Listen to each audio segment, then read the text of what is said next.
Good morning, good morning. Happy Monday. I want to apologize for all the white light glare. I have to use artificial lighting today. We have thunderstorms here in Texas, so there's not much light outside my window. But anyways, I'm so excited to be with you here today. I am going to do a masculine card, Masculine Monday, and this is a masculine sympathy card. Sympathy cards they can be some of the hardest cards to send. So not only am I going to show you how to make the sympathy card, but I'm also going to give you some hints on what to write inside a sympathy card. Sometimes the actual wording is kind of difficult. So with that, before we get started though, for those of you who don't know me, my name is Kristina Reese and this is Creating with Kristina. I come live every Monday, Wednesday, and Friday here on my Facebook page to share a card tutorial with you. Then I upload them onto YouTube for those who miss it live and want to watch the replay. Or you can watch a replay on the Facebook also, but if you know you're going to find it on the YouTube if you go there. And it's Creating with Kristina. Now, before we really get started though, one item, and that is, let me switch over to my live.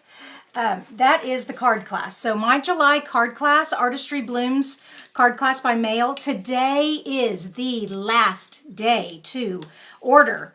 And I know a lot of you wait and then to the last minute. So today is the last minute. So these are the examples. These are the cards that I'll be showing you how to make. Okay. And you don't have to order the stamp set.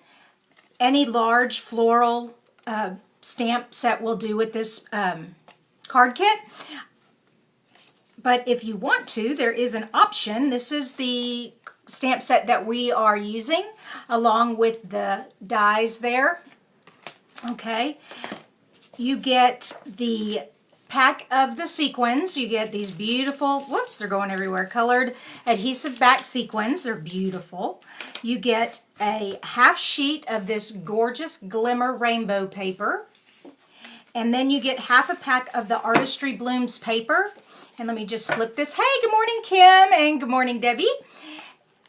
So this is the paper. You get half a pack of the paper. All of that. The information for signing up for the card class is on my blog, Creating with Kristina. Then go to the Events and Classes tab and drop down and you'll see Artistry Blooms card class. And today is the last day to sign up, 9:00 p.m. Texas time. So there we go. Get that out of the way. And of course there will be a link in the YouTube. If you're watching this on YouTube, there is a link to the card class there also. All right, let's go on and get started. So I said today we're making a masculine sympathy card. So this is the card we're going to be making. And masculine cards, I've told you that there are a few things you need to keep in mind. You want to keep, you want it to be simple. You want it to be in masculine color tones. So greens, blues, browns. You also want nature. Nature is perfect. Leaves are great for sympathy cards, for masculine sympathy cards. And then any elements or, what else do we don't call these? Yeah, elements, like neutral elements. So, hey, good morning, Candle.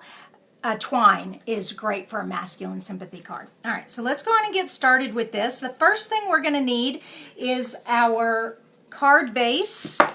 So here's the card base, and it's just 8.5 by 5.5, and I'm using Pear Pizzazz. And I just fold that in half, and then I use a bone folder. All right. Then I have a sheet of garden green, and that is going to just be placed right there like that. And then I have this white layer here, and that's going to go on top there. And then I have this scrap to stamp and cut out the leaves. So that is the paper that you need. The designer paper is from the Forever Greenery, and I want to pull this over here. I created this so you could see all the Forever Greenery in one image. There it is. So this is front and back, front and back, front and back, front and back, front and back, front and back. And then these are the colors that are in the designer paper. So Forever Greenery is perfect paper for masculine cards. it's just perfect. So that's that. And then I took this paper here. Now, in my example, I used the Pear Pizzazz brayer, but I wanted to do it in a brown instead this time, so I'm getting crumb cake. And if you've not seen a brayer brush, it's just a sponge on a roller, okay? And then it's so easy.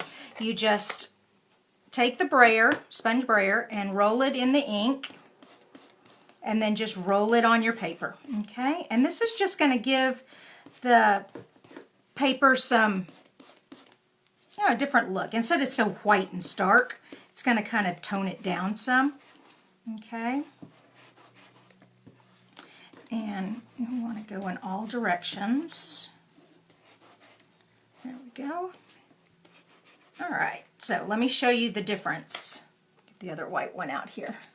So instead of this white, it's kind of toned down a little bit with when you put just a light coating of brayer. And like I said, I did brown this time. I did green on the other one. All right, so I have that. I'm going to just pull this out of my way.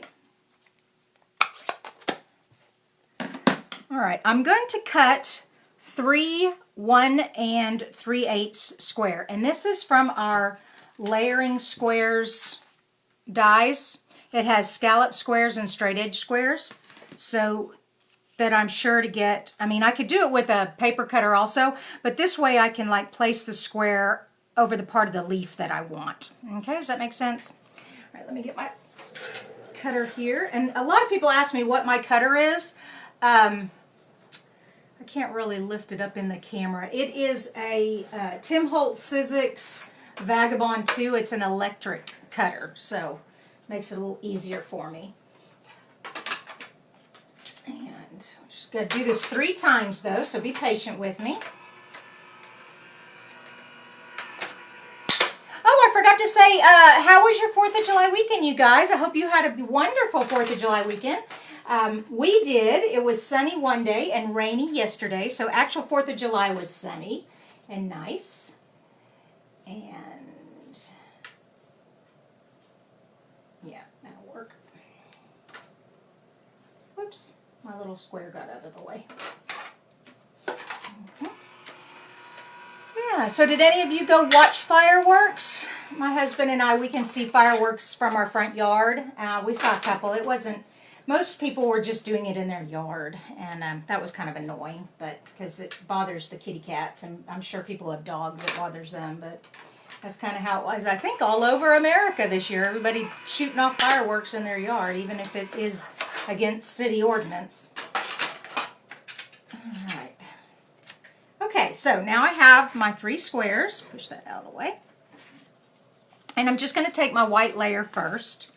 And what I'm going to do is I'm going to center my first one, okay? So, and I'm going to leave some room at the top to tie the twine and enough room at the bottom to stamp my sentiment, okay?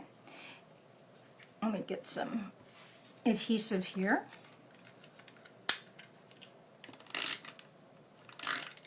Okay. Now,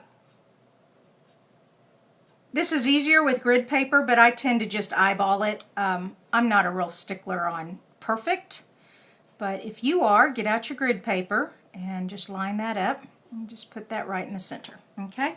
And then once you have that centered, then the other 2, you just put, whoops, I don't want, now see how that was connected to that, and I don't want that there. It looks kind of like it's meant to be there, so I'm going to turn it sideways. There we go. And then just center between the edge and the middle square, like that. And then do it on the other side. Okay. Let me turn this one upside down. All right.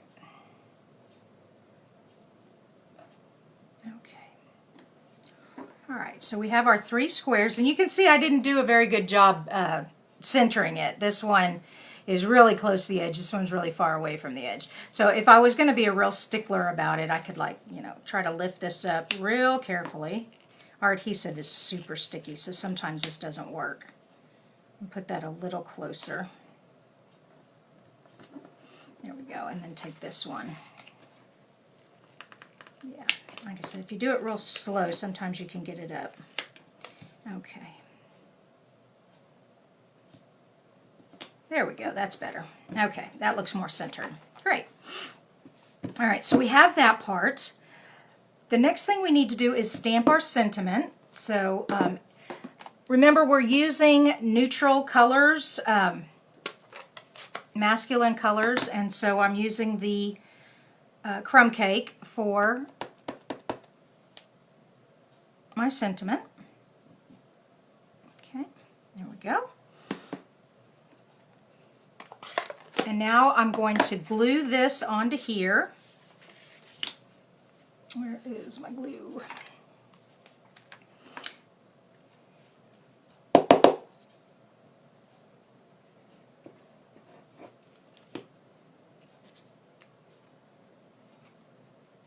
Okay. All right, so far so good. So now we take our twine and we tie our twine on here. This is a great twine. It goes with everything. It's braided, and we're going to shred it at the end. We're not tying a bow. We're just tying a knot. So we don't need very much at the end here. Oops, pull this over. Okay, and we're having our knot be on the far left side. And if you need an extra hand to tie your knot so it's tight, get a pair of self-clamping tweezers. And just put that right there. Okay.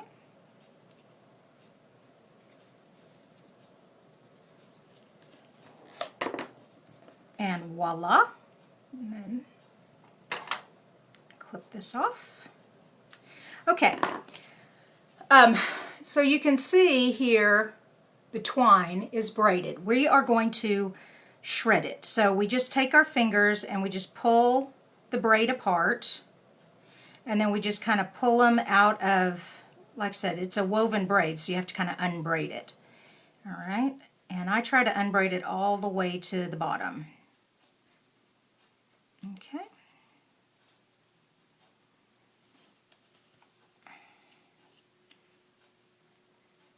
All right, just pull that apart. Well,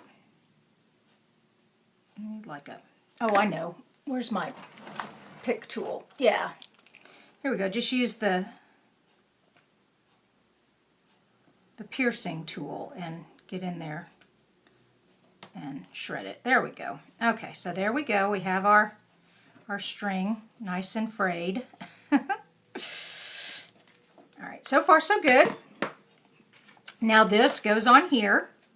And like I said, you can lift it up on dimensionals. It does have the string back here. However, if you're mailing a card, you need to keep in mind that the post office only allows a 1/4 inch thickness, or they'll charge you extra postage. So, so when I'm mailing a card, I try not to put too much dimension. I do want my leaves popped up, so I'm going to do that. All right, and then that's just stuck on there. Hold that down for a sec so it sticks. There we go. And last but not least, we need our little scrap paper here, and we need our garden green.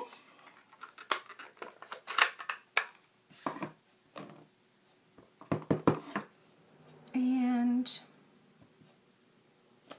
I love these. These are called distinctive stamps. I want to show you up close. It looks like watercolor. It looks like 3-dimensional watercolor.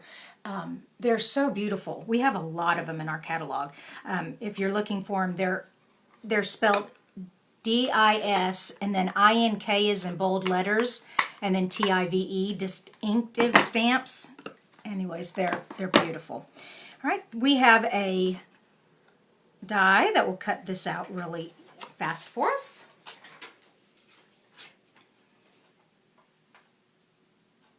And line that up there.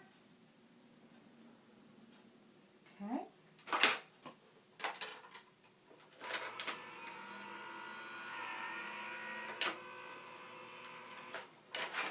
Okay. And then we just need our dimensionals, and we are almost done. almost done because I want to talk about what to write inside a sympathy card. Sometimes that is very difficult to come up with words. And the thing is, sympathy cards don't need a lot of words. They should be short and sweet, not a big long narrative for the person to have to read through. They just want to know you're thinking about them.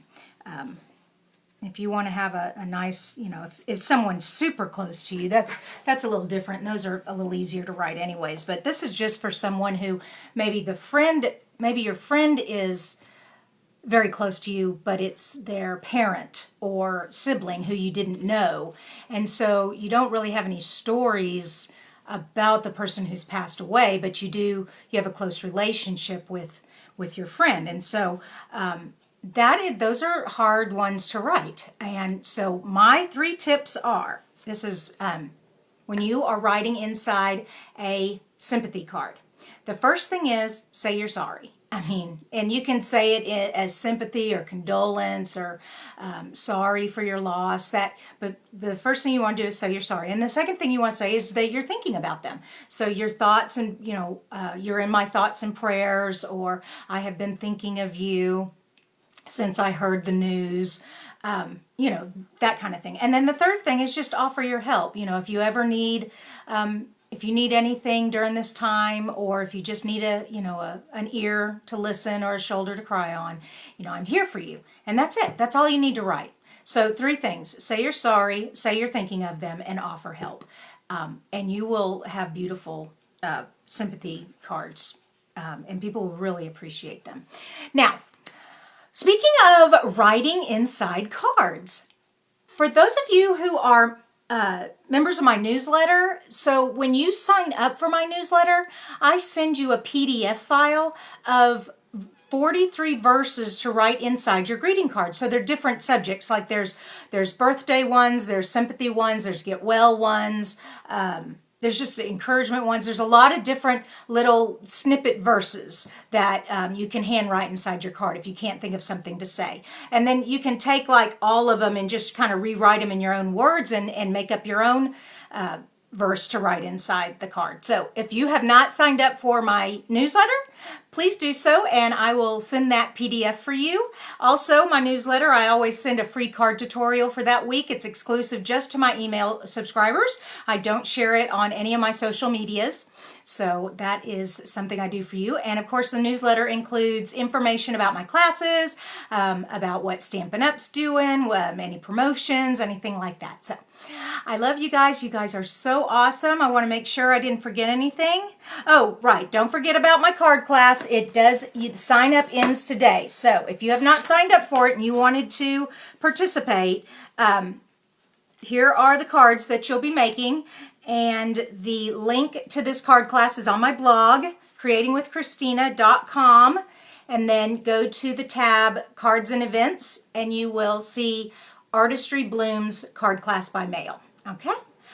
Thanks again for watching this morning, and we will see you Wednesday with another card tutorial. Bye-bye.